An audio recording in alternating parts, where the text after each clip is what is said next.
ceux qui ont été élus ont été liquidés. Et finalement, c'est l'armée qui contrôle avec le cartel de drogue ce qu'on appelle des États narcotrafiquants. Et cette drogue-là, aujourd'hui, c'est avec la marine de la Guinée-Bissau, c'est dans les services de la Guinée-Bissau. Et de par sa trajectoire historique également, la Guinée-Bissau, c'est le pays qui a pratiqué la guérilla. Toutes les populations sont armées. Et donc, le désarmement de la population nous pose problème. Ça également, ça alimente les conflits. C'est ce que nous appelons la circulation des armes de petit calibre ou bien la circulation des armes légères. Et là également, nous faisons des activités de sensibilisation à l'occasion des sessions de la Commission africaine ou bien même à l'occasion de nos activités, par exemple, pour célébrer l'anniversaire de la Déclaration universelle. Nous faisons des incinérations d'armes que nous demandons, par exemple, déclasser à la gendarmerie, au Haut Commissariat de la gendarmerie, du ministère des Forces armées, qui nous livre les armes déclassées. Et quand nous faisons nos manifestations, avec aussi des activités de sensibilisation des populations dans leur langue locale, nous incinérons ces armes pour donner le symbole du jeu. Et nous utilisons également des artistes, comme par exemple Oumar Pen, comme d'autres qui chantent la paix en Afrique, des artistes reconnus également, ou des ambassadeurs comme Kumba Gawlo, comme DJ Awadi. Donc ça également, c'est pourquoi je dis que entre nous, les artistes et les journalistes, nous menons des combats d'investigation, d'information, l'accès à l'information, qui est un droit fondamental. La liberté, les libertés d'expression, les libertés d'association, le droit à la participation, qui est un droit fondamental pour les questions de gouvernance. Quand je disais que les conflits gravitent autour des ressources, c'est que si les ressources sont pillées, mal gérées, ce qu'on appelle la mauvaise gouvernance, qui entraîne également des conflits à l'intérieur de la. D'abord, j'ai parlé de la gouvernance politique, c'est l'organisation des élections libres, démocratiques et transparentes.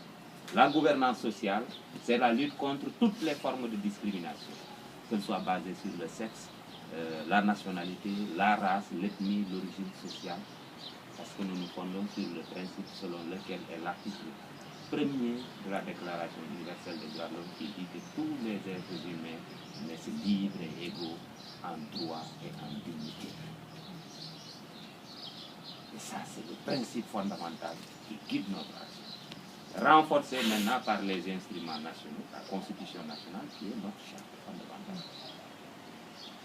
Et sur laquelle également nous nous adossons parce que toutes les réformes de la Constitution, nous sommes engagés dans le processus. Nous donnons nos avis et nous faisons en sorte pour que les citoyens également donnent leur avis avant le référendum. Ce qui s'est passé en 2001. Et nous avons la Constitution donc du 22 janvier 2001, mais qui est disproportionnée par rapport au pouvoir qu'on a conféré au président de la République au détriment des autres, comme le Premier ministre, comme par exemple l'Assemblée nationale. Le pouvoir, le président a trop de pouvoir. C'est pourquoi nous demandons aujourd'hui la révision de la Constitution. Et il y a une commission de réforme qui a été mise en place, qui est dirigée par donc Amadou Mokhtarmbo, qui est ancien directeur de l'UNESCO, qui pilote cette commission, et nous sommes invités également à participer au débat et à la réflexion. Ça, c'est au niveau Sénégal. Au niveau de la Côte d'Ivoire, nous avons accompagné aussi le processus jusqu'à son terme. Nous travaillons avec l'ONUCI aussi pour appuyer, nous surtout en ce qui nous concerne, renforcer les capacités des organisations de la société civile, des médias, des collectivités locales. On le fait également en Guinée.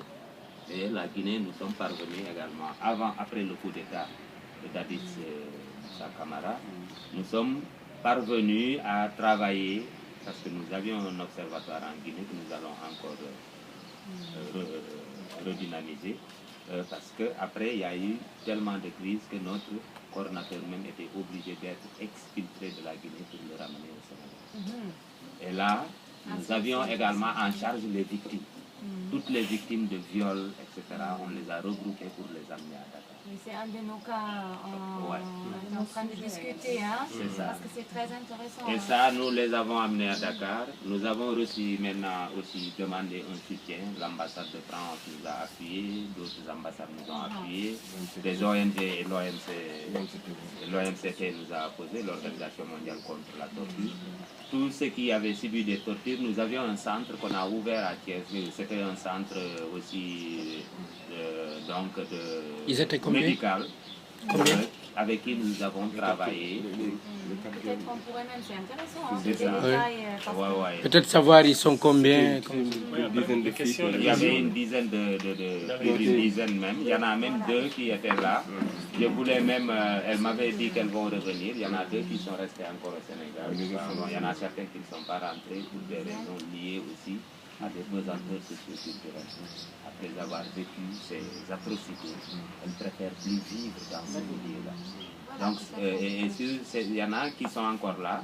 On va voir si on peut vous retrouver leur numéro, si vous pouvez échanger avec elles. Ça, c'est des cas. Les autres étaient amenés à Thiès également, avec l'appui maintenant des partenaires techniques et financiers. Nous avons pu travailler avec un centre également qui assistait en matière médicale les cas de viol, de torture, etc. Donc là, on a pu les traiter, certains sont rentrés quand les choses sont revenues à la normale. Et nous avons mis en place aussi en Guinée, pour renforcer la société civile guinéenne, ce qu'on appelle la coordination des organisations de défense des droits humains. Et là, nous avons eu l'appui également d'un partenaire, Wellspring, qui est basé aux États-Unis, et qui nous a appuyés pour aller renforcer les capacités sur d'abord les instruments juridiques nationaux, sur les élections, on les a formés également pour les observateurs. Et donc là également, sur l'observation des élections, nous participons pratiquement depuis les années 94, avant même qu'on nous autorise à observer. Nous avons fait notre observation comme des journalistes. On allait dans les bureaux, parfois on nous refusait jusqu'à ce que l'État nous reconnaisse et nous donne maintenant, si vous voulez, un QQI, c'est-à-dire l'autorisation d'observer. Et là, la CEDEAO également, nous travaillons en équipe souvent dans des observations mixtes où la CEDEAO prend 3 ou 4 éléments de la radio. L'Union africaine également a pris récemment notre président du conseil d'administration qui est à Bamako, qui observe également la situation du Mali à longue durée à Tombouctou, vers Gao. Donc c'est la mission de l'Union africaine pour une longue observation. Voilà, maintenant, il y a beaucoup de choses, mais je pense que si je m'arrête là, on pourra ouvrir... Je regarde un peu la montre. Je sais que vous n'avez pas beaucoup de temps. Si vous êtes d'accord,